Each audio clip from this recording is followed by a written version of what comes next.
बहुत बहुत धन्यवाद मित्रों हमारे यूट्यूब चैनल पर आने के लिए। और मैं हूं आपका दोस्त दिलीप बामने और आप देख रहे हैं मेरा YouTube channel DBP special classes. और अभी तक आपने हमारे यूट्यूब चैनल को सब्सक्राइब नहीं किया है तो प्लीज़ कर लीजिए। इसी तरीके के और भी वीडियो में आप लोगों के लिए लाता रहूँगा। आज मैं कक्षा 10वीं सामाजिक विज्ञान भारत और समकालीन विश्व 2 जो कि हमारी पुस्तक है उसका तीसरा अध्याय है इंडो चाइना में राष्ट्रवादी आंदोलन। इस अध्याय के सभी प्रश्न उत्तर मैं आज आप लोगों को इस वीडियो के माध्यम से बताऊंगा। पहला प्रश्न है निम्नलिखित पर संक्षिप्त टिप्पणी लिखें। पहला प्रश्न उसके अंतर्गत क उपनिवेशकारों के सभ्यता मिशन का क्या अर्थ था। तो दोस्तों इसका उत्तर ये रहा। प्रश्न का उत्तर उपनिवेशवाद में आर्थिक पोषण के अतिरिक्त उपनिवेशों को सभ्य बनाने का विचार भी काम कर रहा था। जिस तरह भारत के अंग्रेज दावा करते थे उसी प्रकार फ्रांसीसियों का दावा था कि वे वियतनाम के लोगों को आधुनिक सभ्यता से परिचित करा रहे हैं।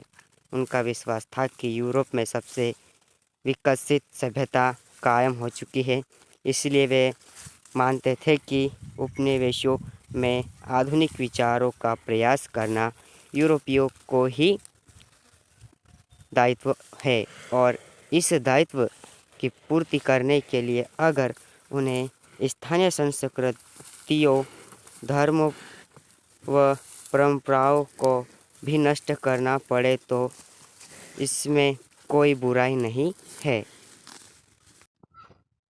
वैसे भी यूरोपीय शासक इन संस्कृति, धर्मों, परंपराओं को पुराना व बेकार मानते हैं। उन्हें लगता था कि वे चीज़ें आधुनिक विकास को रोकती है। तो दोस्तों इस प्रश्न का उत्तर इस प्रकार का था। दूसरा प्रश्न है हमारा ख। दूसरा प्रश्न है हुइन फूसो। तो दोस्तों इसका उत्तर प्रश्न घ का उत्तर ये रहा। हुइन सो हुआ हाओ आंदोलन के संस्थापक थे। यह आंदोलन 1939 में शुरू हुआ था। यह आंदोलन 19वीं सदी के उपनिवेशवाद विरोधी आंदोलनों में उपजे विचारों से प्रेरित था। हुइन फूसो जादू, येना और गरीबों की मदद किया करते थे। व्यर्थ के खर्च के खिलाफ उनके उपदेशों का लोगों पर काफ़ी असर था। वे बालिका वधुओं की खरीद, खपसपार व अफीम के प्रबल विरोधी थे। फ्रांसीसियों ने फुइनसो के आंदोलन को कुचलने का प्रयास किया। उन्होंने फूसो को पागल घोषित कर दिया। फ्रांसीसी उन्हें पागल बोंजे कहकर बुलाते थे। 1914 में फ्रांसीसी डॉक्टरों ने मान लिया कि वे पागल नहीं हैं। इसके बाद उन्हें वियतनाम से निष्कासित करके लाओस भेज दिया। प्रश्न दूसरा निम्नलिखित की व्याख्या करें। तो दोस्तों यहाँ पर हमें कुछ प्रश्न दिए हुए क ख ग घ और इन चारों प्रश्नों के उत्तर मैं आज आपको बताऊंगा अभी। तो दोस्तों प्रश्न क का उत्तर ये रहा।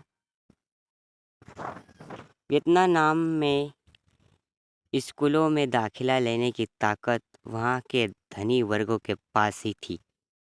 यह देश की आबादी का एक ऐसा छोटा हिस्सा था जो स्कूल में दाखिला ले पाते थे। उनमें से बहुत थोड़े से विद्यार्थी ही ऐसे होते थे जो सफलतापूर्वक स्कूल की पढ़ाई पूरी कर पाते थे। दरअसल बहुत सारे बच्चों को तो आखिरी साल की परीक्षा में जानबूझकर फेल कर दिया जाता था ताकि वे अच्छी नौकरी के लिए योग्यता न प्राप्त कर सके।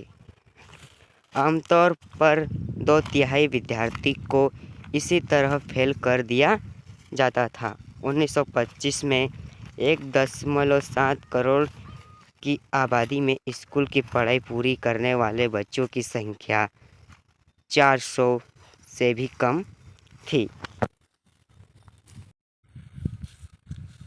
प्रश्न ख का उत्तर। फ्रांसीसियों ने वियतनाम नाम के मेकॉट डेल्टा इलाके में खेती बढ़ाने के लिए सबसे पहले वहां नहरें बनवाई और ज़मीनों को सुखाने के लिए जल निकासी का प्रबंध शुरू किया। सिंचाई की विशाल व्यवस्था बनाई गई। बहुत सारी नई नहरें और भूमिगत जल धाराएं बनाई गई। ज़्यादातर लोगों को ज़बरदस्ती काम पर लगाकर निर्मित की गई।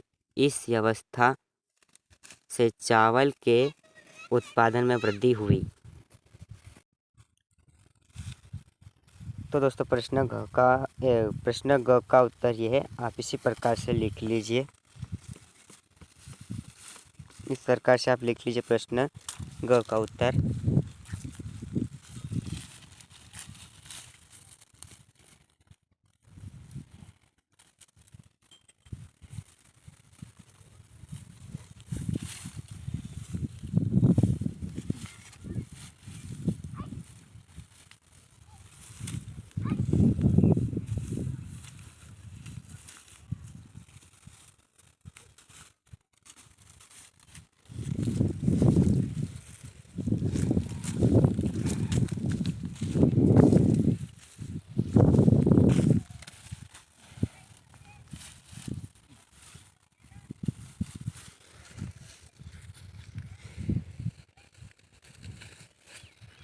प्रश्न घ का उत्तर। हनोई के फ्रांसीसी आबादी वाले हिस्से को एक खूबसूरत और साफ सुथरे शहर के रूप में बनाया गया था। वहाँ थोड़ी सड़कें थी और जल निवास का बढ़िया इंतजाम था। शहर के आधुनिक भाग में लगे विशाल शिविर आधुनिक का प्रतीक थे। वही शिविर चूहों को पनपने के लिए भी आदर्श स्थान साबित हुए। वे शिविर चूहों की निर्भरता आवाज़हीन के लिए भी उचित थे। इनमें चलते हुए चूहे पूरे शहर में भटके घूमे थे और इन्हीं पाइपों के रास्ते चूहे फ्रांसीसियों के चाक चौबंद घरों में घुसने लगे। प्रश्न 3। टोंकिन फ्री स्कूल की स्थापना के पीछे कौन से विचार थे?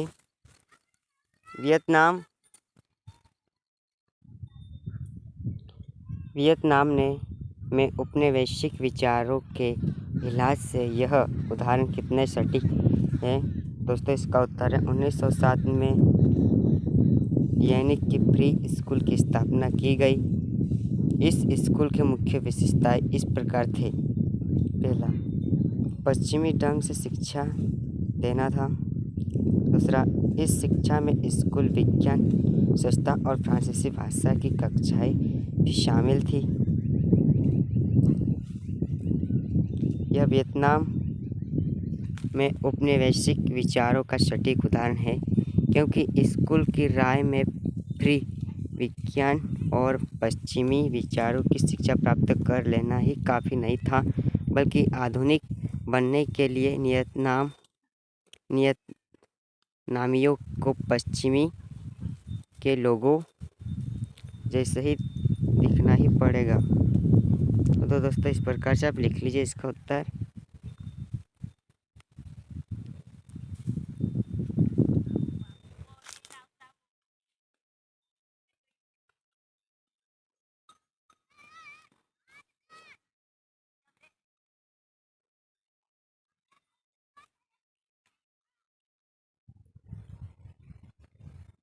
प्रश्न 4 वियतनाम के बारे में फान युद्ध का उद्देश्य क्या था? फान कोई चाओ और उसके विचारों में क्या भिन्नता थी? तो दोस्तों इसका उत्तर दे रहा फान होते ही वियतनाम के मुख्य राष्ट्रवादी नेताओं में से एक थे। वे राजशाही या राजतंत्र के टक्कर विरोधी थे। उन्हें यह स्वीकार नहीं था कि फ्रांसीसियों को देश से निकालने के लिए शाही दरबार या राजा की सहायता ली जाए। वे एक लोकतांत्रिक गणराज्य की स्थापना करना चाहते थे। पश्चिम के लोकतांत्रिक आदर्शों से प्रभावित चीन पश्चिम सभ्यता को पूरी तरह खत्म करने के खिलाफ थे। उन्हें मुक्ति के फ्रांसीसी क्रांतिकारी आदर्श तो पसंद है, लेकिन उनका आरोप था कि खुद फ्रांसीसी ही उन आदर्शों का अनुसरण नहीं कर रहे हैं। उनकी मांग थी कि फ्रांसीसी शासक वियतनाम में वैधानिक एवं शैक्षणिक संस्थाओं की स्थापना करें और कृषि व उद्योगों का विकास करें। फान बोई चाओ भी एक उदारवादी नेता थे। उन्होंने 1903 में रेवोल्यूशनरी सोसाइटी नामक पार्टी का गठन किया और तभी से वे उपनिवेशवाद विरोधी आंदोलन के अहम नेता बने थे। उनके विचार फान बोई चाओ के विपरीत थे। त्रिहन राजशाही को उखाड़ फेंकना चाहते थे, जबकि बोई चाओ बनना चाहते थे कि औपनिवेशिक शासन की समाप्ति के लिए राजशाही का प्रयोग किया जाए। त्रेह की योजना की थी कि लोगों को राजशाही के खिलाफ खड़ा किया जाए और फान बोई चाओ इस योजना से असहमत थे। वास्तव में दोनों का लक्ष्य एक ही था, लेकिन रास्ते अलग-अलग थे।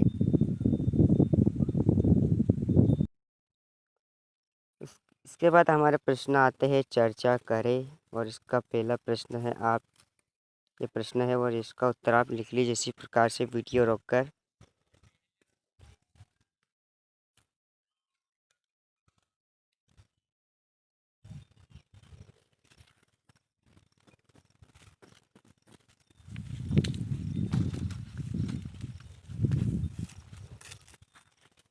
दोस्तों इसका उत्तर ये इतना है, आप लिख लीजिए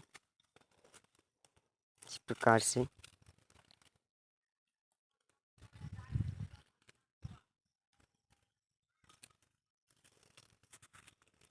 प्रश्न दो और इसका उत्तर भी आप इसी प्रकार से लिख लीजिए।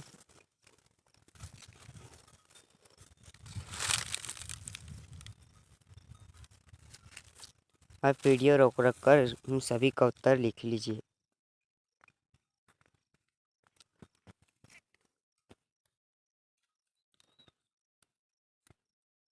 प्रश्न 3 और इसका उत्तर भी आप लिख लीजिए इसी प्रकार से लिख लीजिए।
प्रश्न 4 और इसका इसमें 2 दिए क और ख। तो एक क का उत्तर व एक ख का उत्तर आप इसी प्रकार से लिख लीजिए।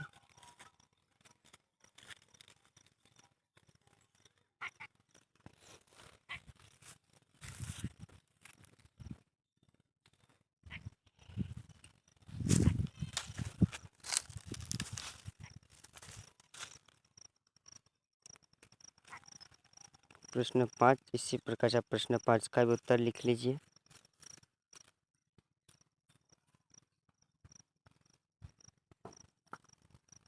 प्रश्न 5 और इसका उत्तर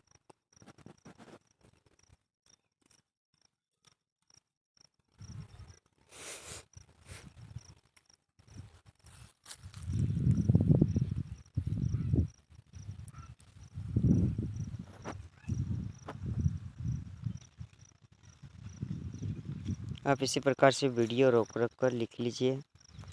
परियोजना कार्य के अंतर्गत आने वाला पहला प्रश्न और ये रहा इसका उत्तर। अगर आप लिखना चाहें तो इसका उत्तर आप लिख लीजिए वीडियो रोक रोक कर।